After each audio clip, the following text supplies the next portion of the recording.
capítulo 28, 18. Y acercándose Jesús les habló diciendo: toda potestad me es dada en el cielo y en la tierra. Por tanto, id y enseñad a todas las naciones, bautizándolos en el nombre del Padre y del Hijo y del Espíritu Santo, enseñándoles que guarden todas las cosas que os ha mandado. Y aquí yo estoy con vosotros todos los días hasta el fin del mundo. Amén. Podemos sentarnos, por favor.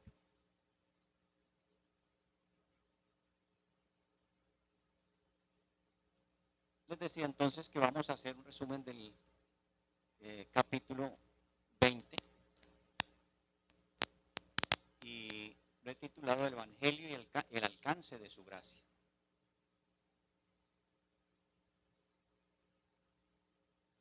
Para hacer una pequeña introducción, para que tengamos claro respecto a lo que es el Evangelio significa literalmente buenas nuevas. Y el Evangelio, en términos generales, es toda la Escritura. Toda la Escritura son las buenas nuevas.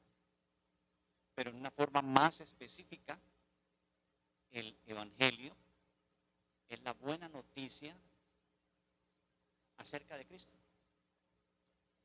Ese es el centro del Evangelio. Es decir, en concreto el Evangelio es la buena noticia acerca de Cristo y el camino hacia la salvación. Entonces este Evangelio, esta buena noticia implica la muerte de Jesús en la cruz como ofrenda por el pecado y para cumplir el requerimiento justo de la ley. Voy a darles unos versículos para que tomen nota, otros vamos a estar leyendo. Esto lo pueden anotar, Romanos 8, 3 al 4. Entonces el Evangelio implica también la resurrección de Jesús al tercer día, el cual fue entregado por nuestras transgresiones y resucitado para nuestra justificación. Cuando Cristo se ofreció en el Calvario, ese sacrificio se hizo una realidad para todos los que creerían en él. Hebreos 10, 11 al 18. Esta obra gloriosa de la expiación ya está terminada ahora. Jesucristo la cumplió. Como está ya terminada y cumplida, esa es la buena noticia. Es una buena noticia. Porque el Señor ya cumplió esa promesa y la hizo una verdad para aplicarla en nuestros corazones a aquellos a los que vamos a ser salvos y apartados para el Señor. Vamos a ver en 2 puntos este tema. El primer punto, el inicio de la revelación del Evangelio. Y el segundo punto que vamos a ver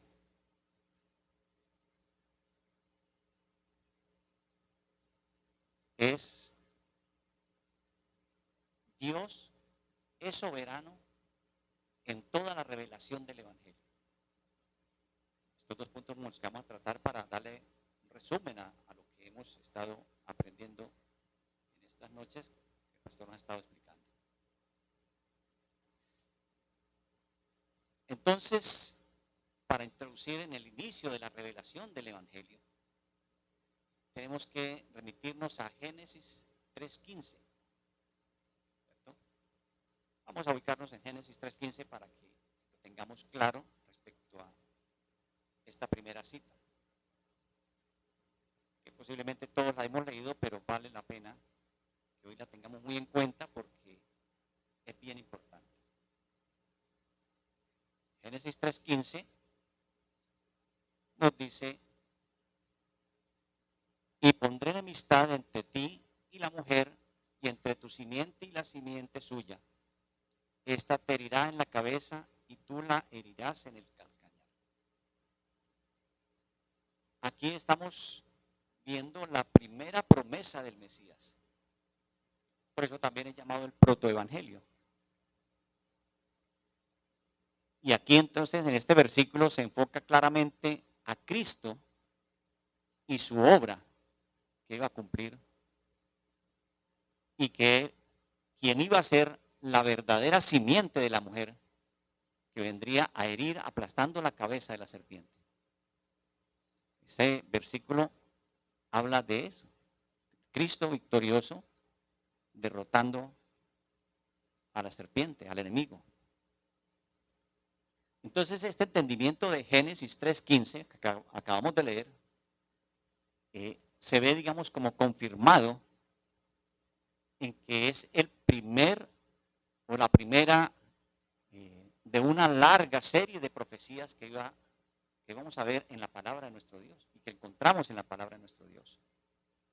Una serie de profecías respecto de la salvación y la salvación en y por la simiente. Salvación en la simiente y por la simiente que era Cristo o que es Cristo. Por eso en las páginas subsiguientes de la palabra de Dios, a partir de ese momento de Génesis 3:15, empezamos a ver referencias muy especiales y nombres que iban a ser la línea por donde aparecería nuestro Salvador.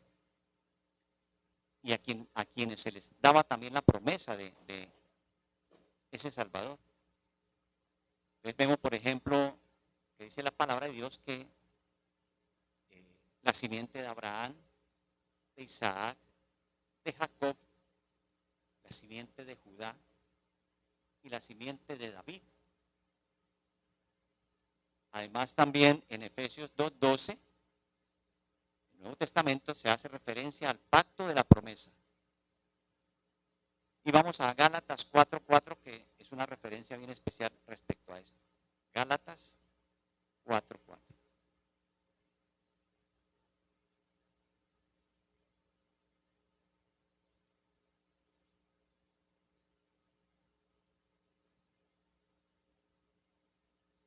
Gálatas 4:4. Dice la palabra de nuestro Dios. Pero cuando vino el cumplimiento del tiempo, Dios envió a su Hijo hecho de mujer, hecho súbdito a la ley. Pero cuando vino el cumplimiento, repetimos, pero cuando vino el cumplimiento del tiempo, Dios envió a su Hijo hecho de mujer, hecho súbdito a la ley. En la versión Reina Valera 1960 dice nacido de mujer. Entonces en este pasaje se nos dice que en el cumplimiento del tiempo determinado por Dios, nació de mujer esa simiente, la promesa. Y se refiere a quién? Pues a Cristo, precisamente la simiente prometida. Pues llegó el cumplimiento del tiempo y nació. Apareció sobre la tierra la simiente prometida, que es Cristo. O más que apareció, no, se manifestó como la simiente prometida que había sido prometida a Adán y Eva. Entonces, estos pasajes dejan claro que el Evangelio de Cristo es simplemente como el desarrollo, el proceso y una revelación. Y vemos que en el transcurso de toda la palabra de nuestro Dios se llega al inicio, que es en Génesis capítulo 3, versículo 15. O sea, si ahora lo vemos nosotros ya cumplido, él se extiende en el pasado, digamos, hacia Génesis capítulo 3, versículo 15. Ahí es el inicio y el fundamento y el cumplimiento de esa promesa. El inicio del cumplimiento de la promesa del Mesías. En Hebreos 11, el capítulo 11, del versículo 1 al capítulo 13, donde normalmente lo conocemos como en la Galería de la Fe, ahí habla entonces en Abel, habla de Noé, Abraham, Sara, y afirma que ellos tuvieron la promesa también de salvación.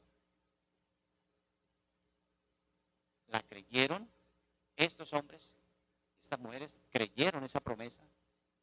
Dice que por haber creído en esa promesa, alcanzaron por la fe.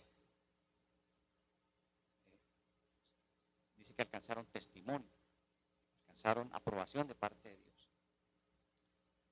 Pero si vamos nuevamente al Nuevo Testamento, en Lucas, también hay 3 momentos donde se identifica que el remanente fiel de Israel estaban también esperando con fe la venida y el cumplimiento de la promesa redentora, esa promesa que había dado Dios. Vamos a Lucas, vamos a ver estas 3 afirmaciones que se hacen para comprobar que esperaban al Mesías también. Lucas capítulo 2.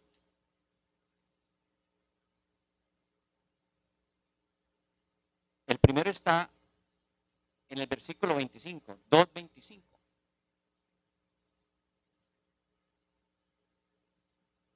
Dice la palabra de nuestro Dios. Y aquí había un hombre en Jerusalén llamado Simeón, y este hombre justo y piadoso esperaba la consolación de Israel, y el Espíritu Santo estaba sobre él.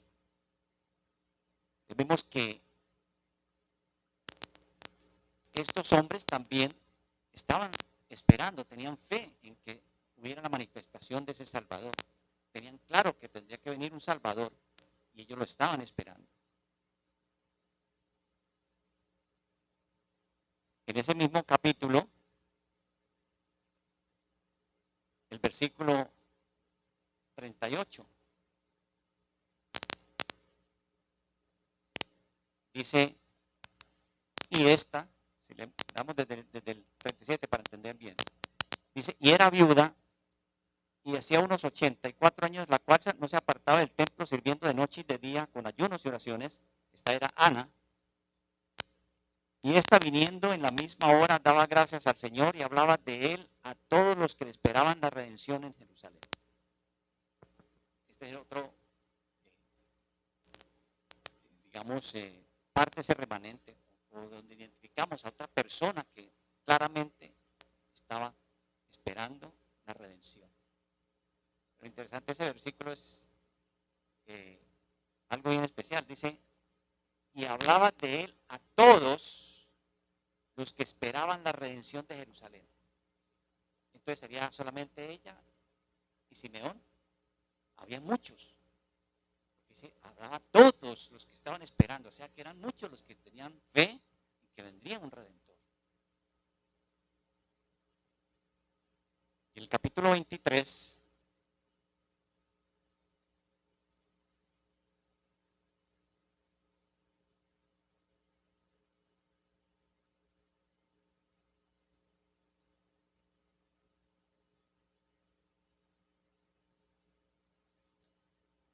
dice, Lucas 23, 51. Este no había consentido en el consejo ni en los hechos de ellos, los que habían juzgado al Señor y lo habían condenado.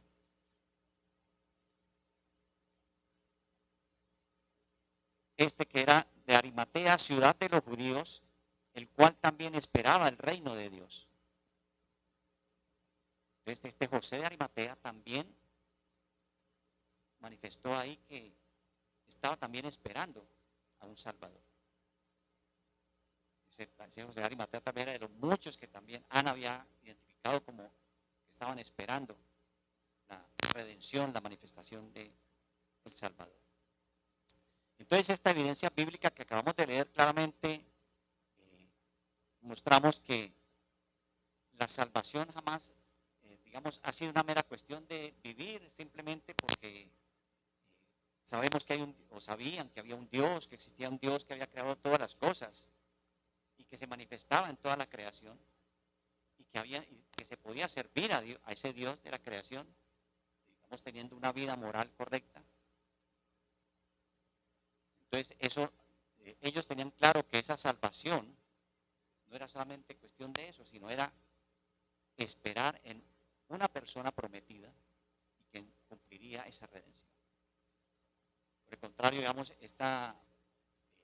siempre habían estado relacionados con la fe, y esa fe estaba puesta en ¿quién? En esa revelación redentora. Siempre esperaban eso. Esa promesa que había sido dada a Adán y a Eva. Ellos tenían claro eso. Y esa promesa que le habían dado a Adán y Eva se extendería y se cumpliría en toda su descendencia. Entonces mire que esto revela mucho más del Evangelio, ¿cierto? O sea, el Evangelio es mucho más profundo de lo que podríamos pensar. Ahora bien, los patriarcas sabían que la salvación era por la mera gracia. Todos ellos habían entendido que era por la mera gracia, por la misericordia soberana e inmerecida de parte de Dios. Por eso el mensaje de la salvación que se anunció por primera vez a Adán y Eva no fue un mandato, sino fue una forma de predicción y también fue una promesa que se había dado. Dios había dado esa promesa. Entonces Adán había pecado, como lo plantea Génesis 2, 16 y 17, ¿cierto? Donde tomó del fruto que Dios había prohibido y donde se había dicho que si tomaba ese fruto en desobediencia, como resultado tendría ¿qué? La muerte. Entonces Adán sabía que como había infringido esa ley, no merecía sino ¿qué? La muerte. Por eso en esta promesa que Dios le hace, y es una promesa que es unilateral, solo de parte de Dios y voluntariamente nace del corazón de Dios, es pura gracia. Y lo maravilloso que es nuestro Dios. Para rescatar a su creación, a Adán y Eva, que habían pecado, que habían sido desobedientes a su mandato, inmediatamente actúa unilateralmente de parte de Él y voluntariamente y hace esa promesa de gracia. Entonces Adán, damos por hecho de que había entendido que la salvación también era por gracia y que no era por cumplir las obras de la ley, sino que era por gracia, por la gracia que el Señor le estaba manifestando. Bueno, entonces tenemos que como redondear la idea. Si ellos sabían que la salvación era por fe, y si nosotros sabemos que la salvación es por fe, entonces ¿cuál es la respuesta a esa promesa que viene de parte de Dios? Que vino de un corazón bondadoso. Entonces, si es una promesa de parte de Dios, por encima de todas las cosas tiene que ser ¿qué? Creída. Y si tiene que ser creída también, debemos ¿qué? Confiar en esa promesa que Dios ha dado. Vamos a Romanos 4:16, que nos da claridad respecto a esto. Romanos 4:16.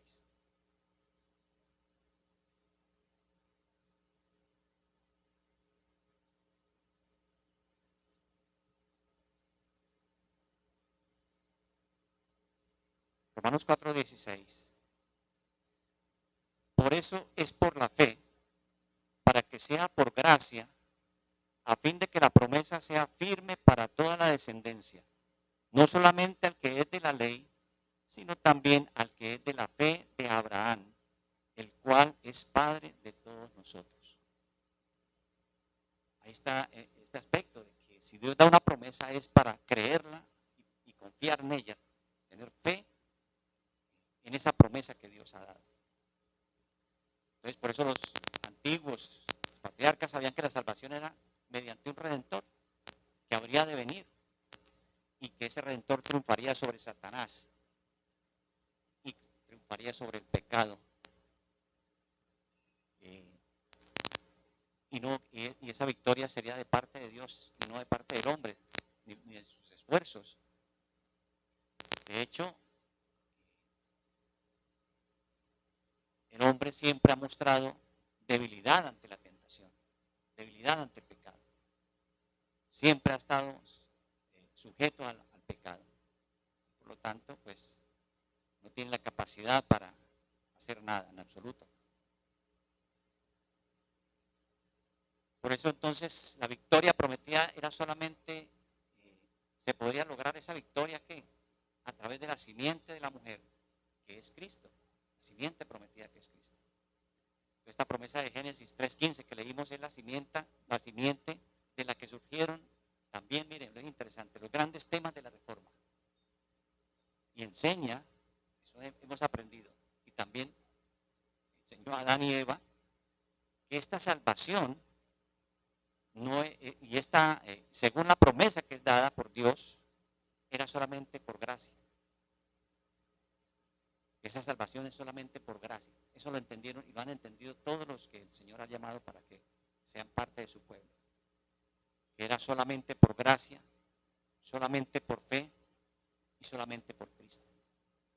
Mira el tremendo fundamento que está en esto. Entonces, así se confirma la bendición entonces de este mensaje de salvación. En todas las épocas, los hombres han sido siempre salvos de la misma manera y han sido salvos por el mismo evangelio. Entonces, así el Antiguo Testamento y el Nuevo Testamento, en el Antiguo Testamento y en el Nuevo Testamento está revelado el evangelio. Tenemos que tener claro eso. Todo hombre que ha sido salvado por medio del evangelio, por la fe en la promesa del Salvador. Esto que estamos aprendiendo posiblemente pueda corregir a ciertas personas que puedan decir que, los hombres fueron salvados por Cristo, pero que, podríamos pensar que en el Antiguo Testamento fueron salvados de otra manera, ¿cierto? Y ahora quedamos claros de que no es así, solamente es por la fe en Cristo. Solamente tenemos que tener claro que toda la raza humana ha sido salvada por el evangelio. Y de la misma manera, creyendo en Jesucristo y en su victoria. Romanos 1, del 19 al 20, para que tomen nota, declara explícitamente que el ser, la sabiduría, la santidad de Dios se revelan clara y convincentemente en la creación. Y esta es la revelación general, como hemos visto también.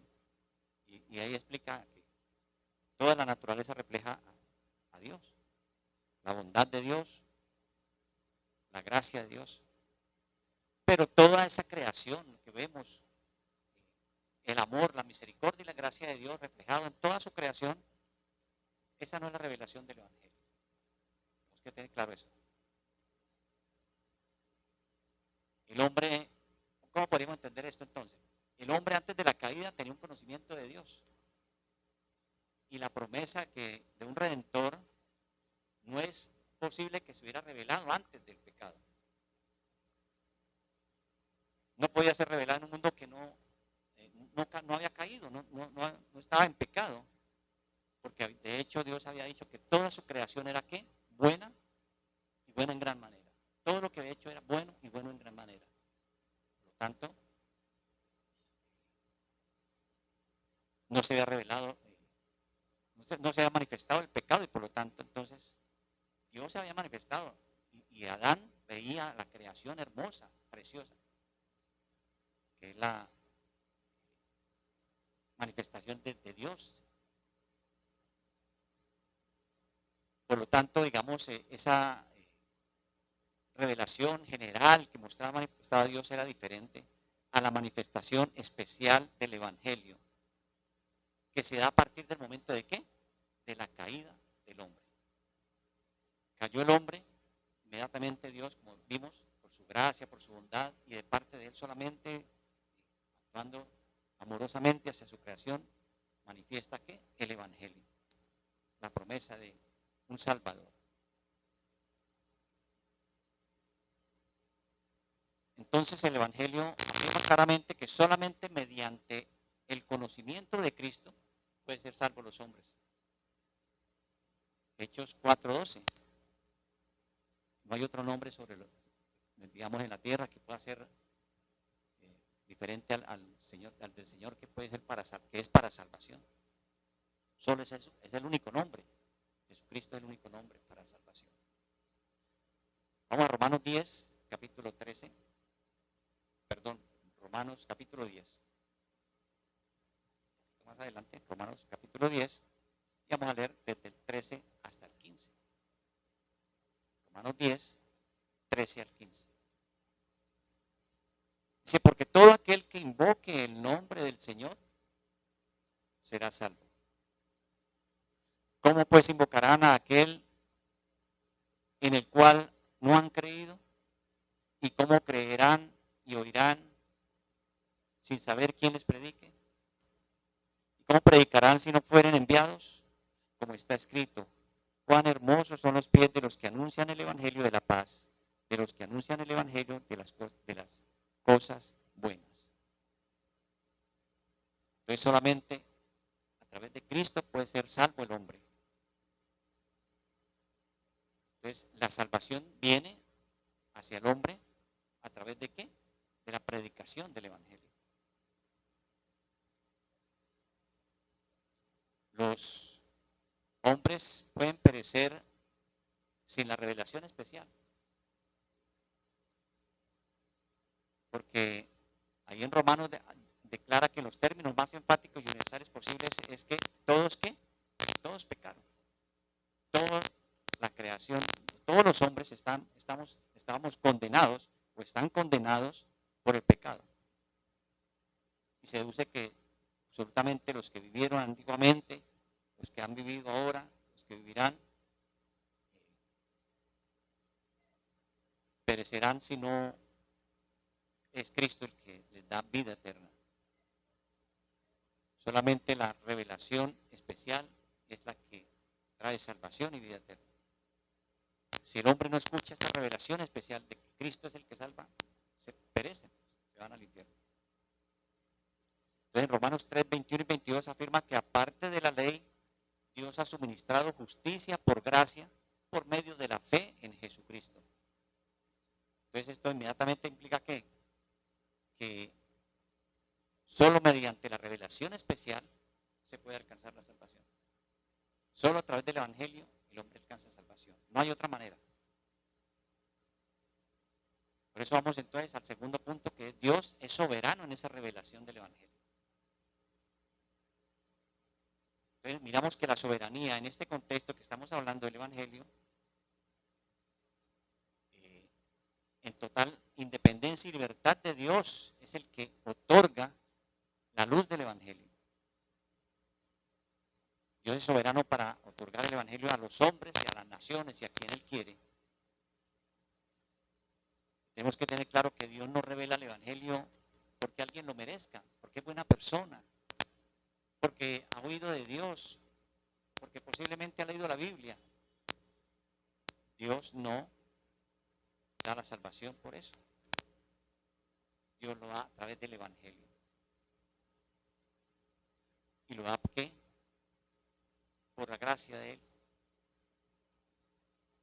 No lo da porque lo merezcamos o porque el hombre lo merezca, sino lo da solamente por la gracia de Él, porque a Él le plació dar salvación a esa persona que está escuchando el Evangelio.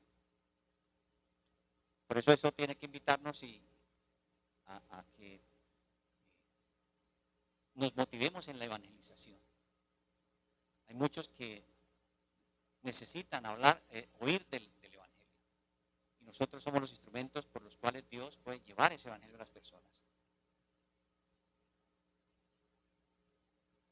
Tenemos claro nosotros que todos los hombres están depravados y que son incapaces de querer hacer cualquier bien espiritual que acompañe a la salvación, y no puede ser por sus propias fuerzas, ni pueden convertirse a sí mismos o prepararse para ello.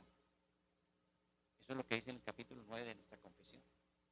El hombre está depravado, es incapaz para querer cualquier bien, no puede hacer un bien que acompañe a la salvación, por sus propias fuerzas no puede convertirse.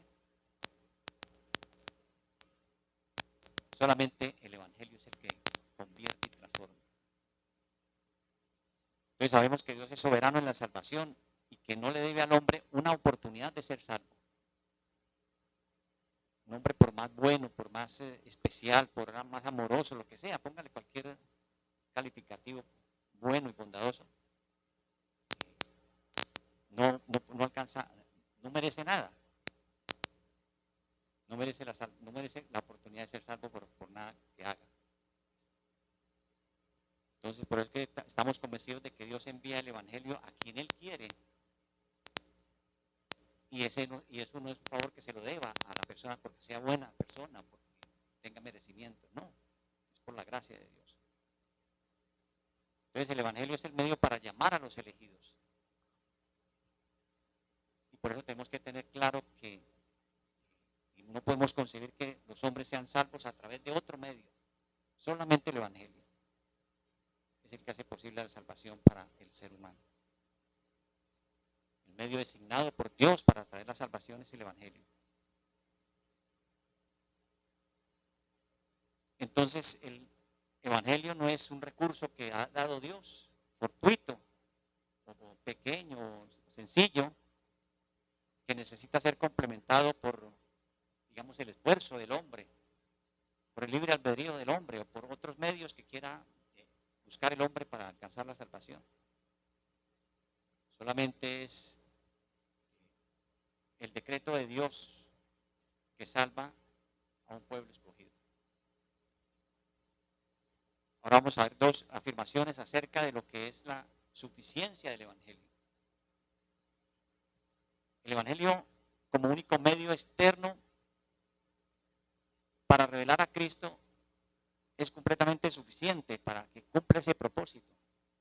O sea, de hecho el Evangelio cumple ese propósito. Está ahí, digamos, como la forma de traer salvación.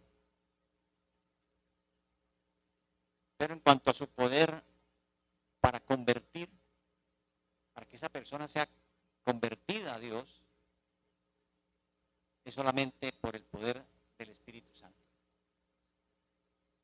Los dos deben ir a la par, el Evangelio, pero el Espíritu Santo actuando en el corazón de esa persona que va a regenerar, es lo que hace posible que se cumpla la salvación para ese hombre y que se cumpla a plenitud la promesa de Dios a través del Evangelio. Vamos a 2 Corintios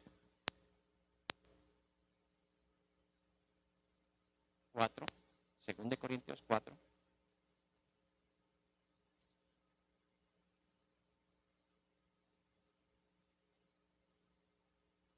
2 Corintios capítulo 4, vamos a leer 4 y 6. 2 Corintios capítulo 4, 4 y 6.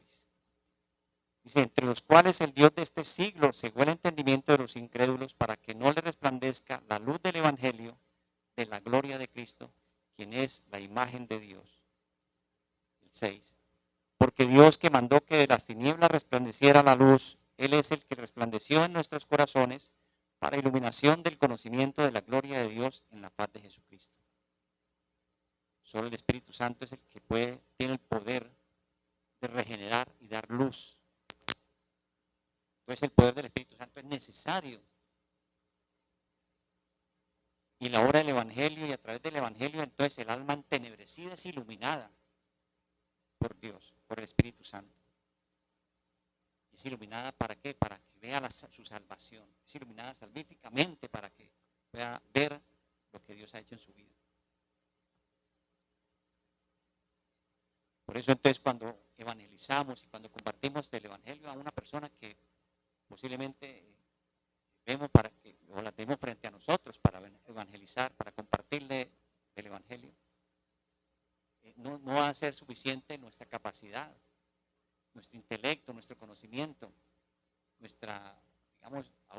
si pudiéramos tener mucha teología en nuestra mente, en nuestro corazón, y vamos a compartirle, pero eso no va a ser suficiente si no es el poder del Espíritu Santo que actúa en esa persona para convencer y para darle luz, como vimos anteriormente. El Espíritu Santo de Dios es el que obra en nosotros, obró en nosotros para convertirnos y va a obrar en los que el Señor va a llamar para convertir. Y es el que abre los ojos espiritualmente ciegos. Y es el que al darle esa luz convence a esa persona de pecado. Y es el que convence y lo persuade de que Jesús es el Señor. Es el único, el Espíritu Santo es el que puede hacer esa obra gloriosa y poderosa en cada corazón. No son nuestras capacidades, ni nuestro intelecto, ni nada en absoluto, sino solamente el Evangelio predicado a través de nosotros, pero el Espíritu. Espíritu Santo actuando, dando luz a esos ciegos. 1 Corintios 12:3. Leámoslo. 1 Corintios 12:3. Por tanto, os hago saber que nadie que hable por el Espíritu de Dios llama anatema a Jesús. Y nadie puede llamar a Jesús Señor sino por el Espíritu Santo. Queda claro que el Espíritu Santo es el que transforma, el que cambia, el que hace que de verdad convertido, digamos, Jesús es mi Señor, es mi Salvador. Es el único que pueda hacer, poner en nuestro corazón esa actitud para hacerlo con sinceridad. Entonces el Espíritu de Dios es el que obra el nuevo nacimiento y es el que produce vida y vidas transformadas. Para concluir y para terminar, vamos a Juan capítulo 3. Evangelio de Juan capítulo 3.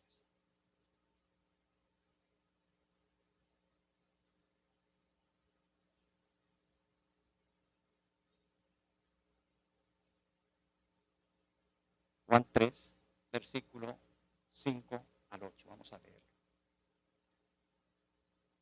Juan capítulo 3, versículo 5 al 8. Respondió Jesús: de cierto te digo, que el que no naciere de agua y del Espíritu no puede entrar en el reino de Dios. Lo que es nacido de la carne, carne es, y lo que es nacido del Espíritu, Espíritu es. No te maravilles de que te dije, pues es necesario nacer de nuevo. El viento sopla de donde quiere y oye su sonido, pero no sabes de dónde viene ni a dónde va. Así es todo aquel que es nacido del Espíritu. Este pasaje, el Señor Jesús nos confirma que el Espíritu Santo es el que actúa en el corazón, dando vida, vida eterna. Por eso cuando evangelicemos, tengamos claro que no somos nosotros no tenemos ningún poder, ninguna capacidad. Pero el Espíritu Santo sí tiene la capacidad. Nosotros entonces solamente somos, ¿qué? Instrumentos de Dios. Dios puede usarnos para llevar el Evangelio, las buenas nuevas, la buena noticia, para dar a conocer a Cristo, la obra gloriosa de Cristo y su redención para la humanidad. Pero el Espíritu Santo es el que hace la obra en cada corazón. Nosotros no somos los agentes de transformación en el corazón de las personas. Es el Espíritu Santo con su poder, su gracia y su bondad transformando esos corazones y convirtiendo esos corazones. Entonces, este es el resumen de este capítulo 20, que es bien interesante. Como conclusión, tengamos claro que lo maravilloso y glorioso del Evangelio de Dios, la obra de Dios a través del Evangelio en el corazón del hombre, es el que transforma, el que cambia. Por eso muchos leen la Biblia o la conocen, pero si no es el Espíritu Santo el que toca el corazón y actúa, ninguno va a convertirse.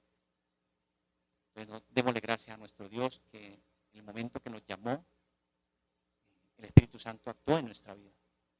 Por eso estamos hoy reunidos como iglesia, estamos aquí participando de su palabra, porque Él fue el que nos convenció de que Él era la salvación, que era el camino, que era la verdad y que era la vida.